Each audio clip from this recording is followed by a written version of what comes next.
All right, so this is Kenny Santos out of Toronto, Canada for KennySantos.com. It's time for another network marketing tip, and this one is all about, if your product or if your service or whatever you're marketing, if it's so awesome, why do you have so much difficulty selling it? Why aren't people buying it? And it doesn't matter whether you're selling a weight loss shake or whether you're selling an energy drink or you're selling a service, whatever it is, if your product, if your service is so good, why can't you sell it? And it really comes down to this, is that because just because you think something is awesome doesn't think most people are going to think it's awesome. Just because everyone should have your product or you think everyone should have your product doesn't mean everyone's going to buy it. And one of the easiest examples is organic vegetables. If you go to a grocery store, unless it's a specialty grocery store, there's going to be two sections. There's going to be the organic section and there's going to be the regular section. The organic section is more expensive. There's less, and there's less of it. Like the organic section, we're talking about produce.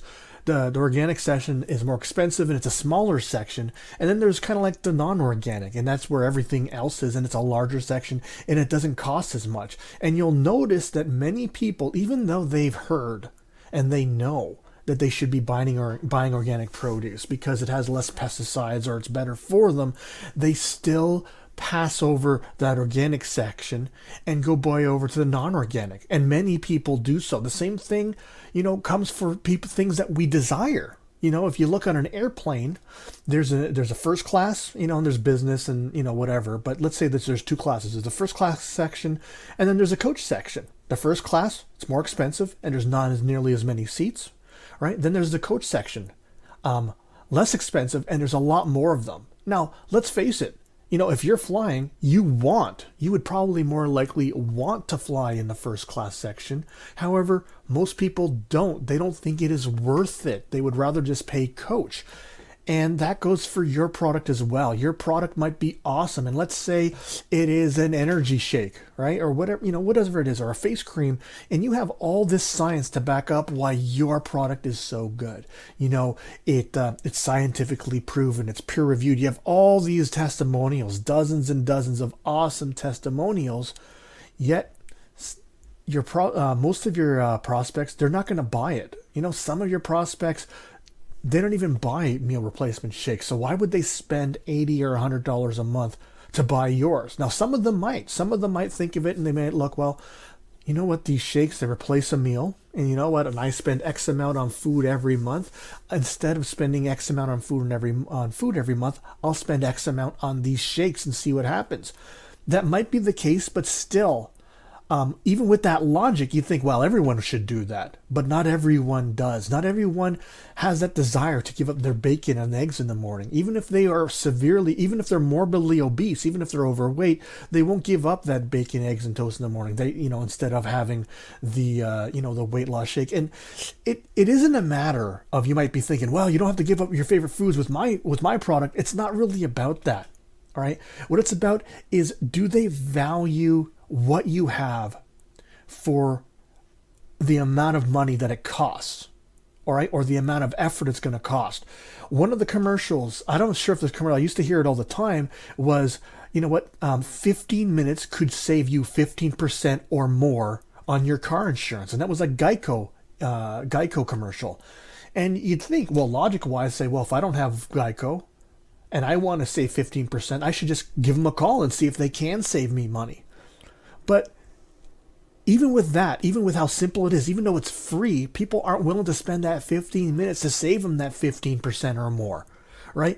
And 15%, that can add up to a lot of money over a year, but still people aren't willing to do so. So if they're not willing to do so for something as simple as free, why would they buy your product? Even, what's easier to do is, instead of trying to convince someone to buy your product, see who is already interested in your product. If someone already buys weight loss shakes and they're already spending $80 to $100 a month, at the GNC or at the, the Whole Foods or whatever, at the health food store, if they're already spending that, then maybe for them to switch over to yours, That's easier. It's like I already spend, I already use this brand, but Kenny has this other brand. He likes it. I'll try his for a month. It doesn't even cost me any money. Whether it's a face cream, whether it is a weight loss shake, whatever the case may be, the people that are already spending the type of money on the products that you offer, those are the prospects that are more likely to switch. Another example here is just watching a video on Lenny Kravitz and his Brazilian farm compound. Actually, I might leave a link in the description of this video. And it's a great place. He's obviously a star, a pop star, or I guess a rock star, right? And he has all this expense. He has this expensive bed from the 1960s. He has all these pieces of furniture that are pieces of art, and they cost thousands of dollars. And quite frankly, when I look at that, he gets it because he likes it. But even if I had that money, I probably wouldn't spend that much money on the furniture just because I don't happen to like it. That's just not what I do. And, come to think of it, let's say, I had that money.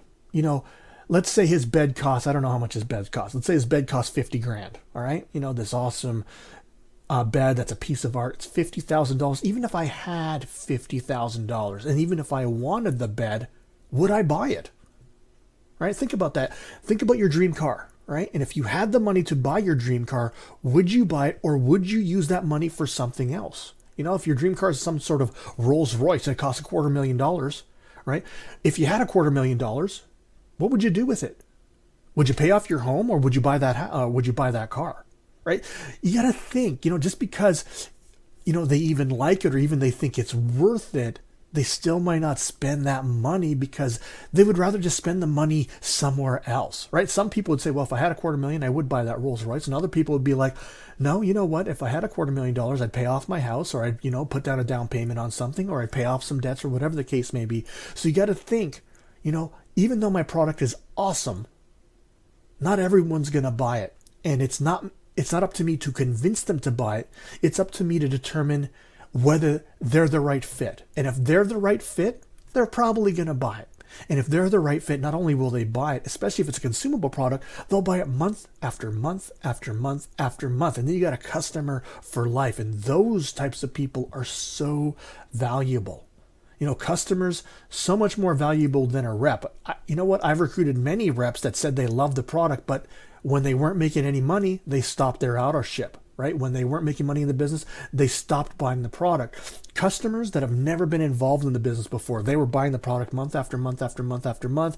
And then I go to them and I say, you know what, do you want to try marketing this or distributing this? They might say, yeah. But even if they don't make any money there, they're still going to buy month after month after month. They bought it before they started their business. Why wouldn't they keep buying it afterwards? And so remember this, just because your product is awesome, not everyone's going to buy it. Right? And you don't have to convince them. You just have to sort through the people that will buy it. And to those people that will buy it, you sell it to them. Right? And that builds you a story. You know what? You get 1, 2, 5 customers. It makes it so much easier to recruit. Right? Because then you're in that cash flow, positive cash flow position. Someone asks you, how much are you making? You say, you know what? I'm getting my product free every month. I'm making another X amount of, dollars each and every month. Business is going pretty good for me. Some people, they might look at you and think, wow, I might be able to do that too. I want my product for free, or I want to try this. And so it makes it so much easier. So I'll say it. I don't know how many times I've said it. Even though your product's amazing, doesn't mean it's going to be easy to sell. All right. So I trust you got some great value out of this. Again, I invite you to like, subscribe, share, and comment if you're getting some value out of this. And if you want some more, see more videos like this, go over to my blog. It's kennysantos.com. And you put your name and email in, and you're going to get an awesome audio and grow in your business. Now, remember this, every day, multiple times a day, the universe sends us miracles. We only got to do 2 things about that. We got to recognize those miracles. And then, of course, my favorite part, we get to accept those miracles. Right? Take care. Create a great day.